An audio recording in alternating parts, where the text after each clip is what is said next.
Yes student, सो अभी हमारी partnership fundamental chapter पे हम है। तो आज हम फंडामेंटल्स चैप्टर्स में आपको पहले ही मैंने बता रखा है कि इसमें जितने भी हमारे बेसिक्स है पार्टनरशिप से रिलेटेड जितने भी बेसिक टॉपिक्स है वो सारा का सारा कवर होता है। तो अभी एक डेफिनेशन हम पढ़ लेते हैं कि ये जो हमारी पार्टनरशिप की जो है डेफिनेशन क्या एक्सप्लेन करता है। तो आपके सामने लिखा हुआ है कि partnership as an association between the two or more person who agree to do the business and share its profit and the losses. तो पार्टनरशिप का जो हमारा बिजनेस है वो हमें क्या एक्सप्लेन करता है कि पार्टनरशिप जो होता है वो between two, minimum we know that कि मिनिमम हम ऑलरेडी डिस्कस कर चुके हैं कि मिनिमम 2% तो चाहिए, कम से कम 2% चाहिए होगा। इससे पिछले वाले क्लास के अंदर मैंने बताया था कि कम से कम 2% चाहिए और तीन उसके अंदर एक्सेप्शन है। तो minimum 2% who agreed to do the business and share its profit and losses. ये एक बहुत बड़ी लाइन है, the share profit and the losses, माने दो आदमी कम से कम मिलके प्रॉफिट करेंगे और एक बिजनेस करेंगे, ठीक है ना, बिजनेस भी करेंगे। इट्स अ वेरी इंपॉर्टेंट, एक लीगल बिजनेस होना चाहिए उनके बीच में। तो वो बिजनेस करेंगे और उन बिजनेस करने के बाद जो है इंपॉर्टेंट है कि उनके बीच में बिजनेस होना चाहिए। तो वो बिजनेस भी करेंगे और share the profit and the losses, profit हो या लॉस हो फिर वो आपस में डिस्ट्रीब्यूट्स करेंगे। तो ये पार्टनरशिप का मीनिंग है। और भी हम एक डेफिनेशन और भी हम डिस्कस कर लेते हैं कि partnership in a business relationship among the two or the more person to share the profit and the losses of the business carried on by all or any of them acting for the all। ये भी partnership का एक बहुत ही important features है। Feature क्या कह रहा है कि पार्टनरशिप बिजनेस जो है कम से कम 2% तो होगा, मैक्सिमम 50% हो सकते हैं। और वो प्रॉफिट शेयरिंग रेशियो के लिए बिजनेस स्टार्ट करते हैं। उनका जो प्रॉफिट लॉसेस होगा, जो भी होगा उस रेशियो में वो अपना प्रॉफिट या लॉसेस डिस्ट्रीब्यूट करेंगे। कैरिड बाय ऑल, या तो सब मिलके काम करे, या एनी ऑफ देम, या उनमें से कोई भी एक्टिंग फॉर ऑल। तो जरूरी नहीं होता पार्टनरशिप फर्म के अंदर कि मान लो 10 पार्टनर है तो सारे 10 पार्टनर मिलके भी अपने बिजनेस को कैरी ऑन कर सकते हैं, या उनके 10 में से कोई भी एक या दो, एनीवन, 1, 2 या 3, ठीक है, कोई भी जो है उन 10 में से कोई भी जो है एक्टिंग फॉर ऑल, सबके लिए बिजनेस कर सकता है। तो ये म्यूचुअल एग्रीमेंट होता है, क्योंकि जो पार्टनरशिप होता है वो हमारा म्यूचुअल एग्रीमेंट्स होते हैं। तो म्यूचुअल एग्रीमेंट के अकॉर्डिंगली अगर कोई पार्टनर, एक पार्टनर, दो पार्टनर, मैंने बताया कि suppose we have the 10 partners, हम 10 पार्टनर हैं, तो सारे 10 के 10 पार्टनर मिलके जो अपने बिजनेस को चलाएं, या इन 10 में से कोई एक या दो या 3, एनी नंबर ऑफ हम डिसाइड कर लेते हैं, because it is a mutual agency. ये हमारा क्या होता है, म्यूचुअल एजेंसी होता है। जो पार्टनरशिप फर्म है वो हमारी म्यूचुअल एजेंसी है। तो अगर हम आपस में डिसाइड कर लेते हैं या किसी बंदे को हम बोल देते हैं कि भाई आप पूरा का पूरा बिजनेस आप देख लो, तो वो भी यहाँ पे चल सकता है। सो एक्टिंग फॉर ऑल भी यहाँ पे पॉसिबल है। तो ये तो एक मीनिंग हो गया। डेफिनेशन क्या है, डेफिनेशन अकॉर्डिंग टू सेक्शन 1932, ठीक है ना, ये बहुत इंपॉर्टेंट है। सेक्शन 1932, हम वी नो दैट कि हमारी जो पार्टनरशिप एक्ट है वो सेक्शन 1932 के अंदर ही आता है। तो सेक्शन 1932 रिमेंबर ऑलवेज, ये एमसीक्यू क्वेश्चंस के अंदर आ जाता है कि पार्टनरशिप की जो एक्ट है, कि पार्टनरशिप की जो हमारी एक्ट है वो एक्ट है पार्टनरशिप एक्ट 1932। 1932 के अकॉर्डिंगली सारे जो है टर्म्स, कंडीशंस, उनके फीचर्स, उनके definitions, meaning, share capital, partnership deed, partners duties, partners rights, ठीक है, सब कुछ सेक्शन 1932 के अंदर डिफाइन किया गया है। तो पार्टनरशिप जो है वो डिफाइन क्या करता है, पार्टनरशिप एक्ट क्या डिफाइन करता है, एज पर the Indian partnership act 1932 section 4, कि partnership is a relationship between the two person who have agreed to, same वही लैंग्वेज बार बार वही आ रहा है, any who have agreed to share the profit of the business carried on by all और any of them acting by all. कोई एक पर्सन या सारे पर्सन मिलके जो है जब बिजनेस चलाते हैं, ठीक है, तो यहाँ पे आप बार बार मैं एक इंपॉर्टेंट पॉइंट्स बोल रहा हूँ कि इनके बीच में बिजनेस जरूर होना चाहिए और एक लीगल लॉफुल बिजनेस होना चाहिए। ये भी एक पार्टनरशिप का जो है एक फीचर है कि लीगल लॉफुल बिजनेस होना चाहिए, तभी पार्टनरशिप है। इसका मैं एक एग्जाम्पल बता देता हूँ कि मान लो सपोज 5 बंदे और 5 बंदे मिलके एक कोऑपरेटिव सोसाइटी रन कर रहे हैं। क्या रन कर रहे हैं? एक कोऑपरेटिव सोसाइटी रन कर रहे हैं।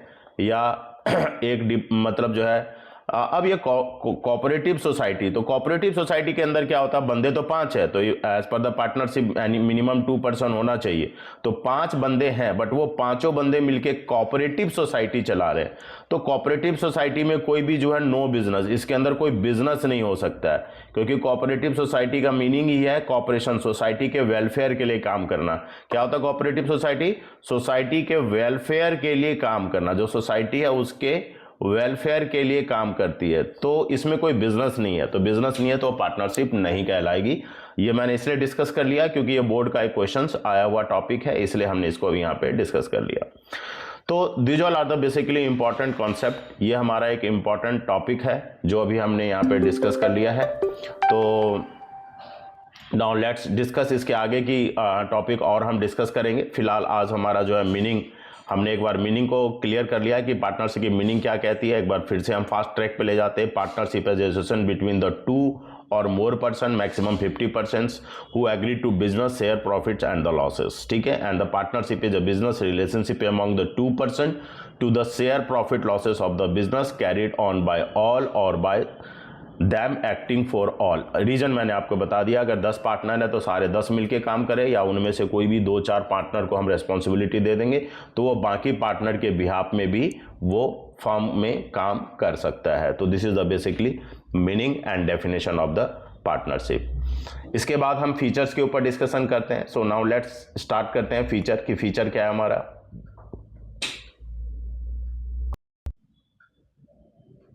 So now the let's start कि हमारा जो फीचर है वो क्या होता है हमारा।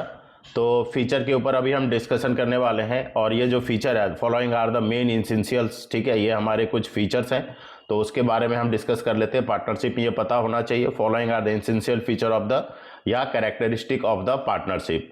तो वी ऑलरेडी नो दैट, पहले से हम डिस्कस करते आ रहे हैं, देयर आर द 2 और मोर पर्सन, कम से कम 2 और मैक्सिमम 50 मेंबर हम हो सकते हैं एज पर द पार्टनरशिप। यहाँ पे लिखा हुआ है, इसका पीडीएफ मैं आप लोग के साथ शेयर कर दूंगा।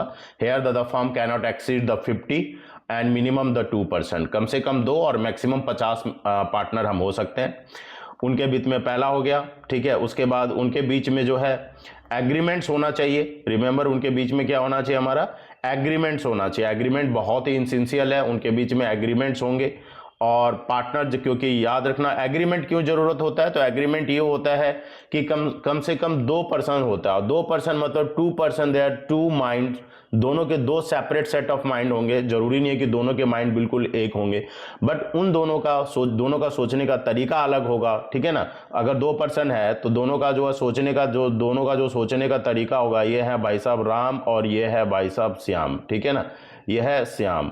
तो ये दोनों ने मिलकर अगर पार्टनरशिप बिजनेस स्टार्ट किया हुआ है, तो राम और श्याम का जो सोचने का जो तरीका होगा वो सेम तो हो नहीं सकता है। इसका माइंडसेट अलग होगा, इसका माइंडसेट अलग होगा, मगर दोनों मिलके बिजनेस करना चाहते हैं। तो जब दोनों मिलके बिजनेस करना चाहते हैं तो इन दोनों की जो अपनी अपनी माइंडसेट है उनको एक जगह पे लाके रखना पड़ेगा, ठीक है, क्योंकि दोनों अपनी अपनी बातें करेंगे तो हम बिजनेस नहीं कर सकते, दोनों राम और श्याम बिजनेस नहीं कर सकते। तो इन दोनों को आपस में कहीं ना कहीं आके एग्रीड होना पड़ेगा। क्या होना पड़ेगा?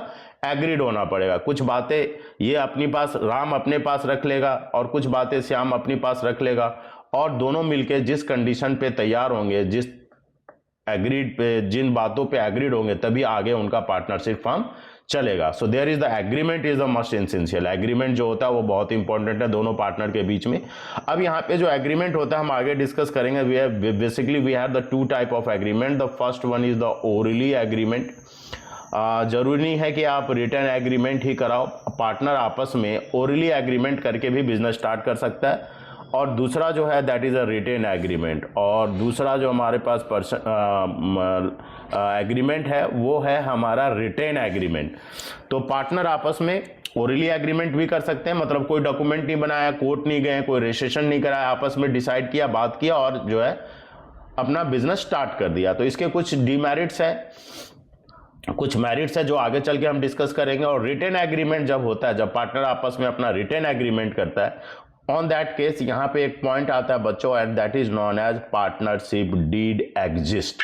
यहाँ पे पार्टनरशिप डीड बनाई जाती है। अगर वो रिटेन एग्रीमेंट करते हैं तो सारे अपने टर्म्स एंड कंडीशंस उस पार्टनरशिप डीड के अंदर मेंशन करते हैं, और उसमें जितने भी पार्टनर हैं मिनिमम 2 और मैक्सिमम 50, वो सारे के सारे पार्टनर अपना कॉन्सेंट देंगे। कॉन्सेंट देंगे मतलब अपनी हामी भर देंगे कि हाँ भाई ठीक है, ये जो एग्रीमेंट में लिखा हुआ है हम इन सबको फॉलो करेंगे। तो आगे चल के हम डिस्कस करेंगे कि एग्रीमेंट अगर ओरली होता है तो उसका क्या बेनिफिट है या क्या बेनिफिट नहीं है, और अगर रिटेन एग्रीमेंट है तो यहाँ पे फिलहाल मैंने लिखा हुआ it is the legal documents and by all the partners a written agreement containing the terms and condition of the partnership and because of which our partners comes into existence is known as partnership deed। ठीक है ना, तो ये partnership deed जो है agreement अगर हम बनाते हैं तो उस केस में हमारे पास ये चीजें अप्लाई हो जाती है। तो this is your basically agreement also. Third features क्या है, that is a lawful business. ये बार बार मैं आपको बता रहा था, ठीक है, मैं बार बार आपको समझा रहा था कि जो है बिजनेस जो है इनका जो है लॉफुल बिजनेस होना चाहिए। विदाउट बिजनेस इनकी कोई पार्टनरशिप जो है, पहला हमने पॉइंट डिस्कस किया एग्रीमेंट, पहला हमने किया 2 और मोर पर्सन, दूसरा हमने पढ़ा एग्रीमेंट, तीसरा हम पढ़ रहे हैं लॉफुल बिजनेस। तो लॉफुल बिजनेस के अंदर क्या है कि अभी अभी मैंने आपको पहले भी बताया था, लॉफुल बिजनेस का मतलब है कि उनके बीच में, पार्टनरशिप के बीच में एक कोई ना कोई एक बिजनेस होना चाहिए, किसी भी तरह का नॉन प्रॉफिट ऑर्गेनाइजेशंस नहीं होना चाहिए। जैसे अभी मैंने कोऑपरेटिव सोसाइटी का एग्जांपल दिया, तो कोऑपरेटिव सोसाइटी क्या होता है, जो कोऑपरेटिव सोसाइटी होता है वी ऑलरेडी डिस्कस की कोऑपरेटिव सोसाइटी के वेलफेयर के लिए काम करती है। ठीक है, वेलफेयर के लिए काम करती है। कुछ एनजीओ होता है, एनजीओ का मतलब क्या होता है, नॉन गवर्नमेंट ऑर्गेनाइजेशन, जो कि again social benefit, social welfare के लिए काम करती है। तो उस केस में उनके बीच में कोई बिजनेस नहीं होता है।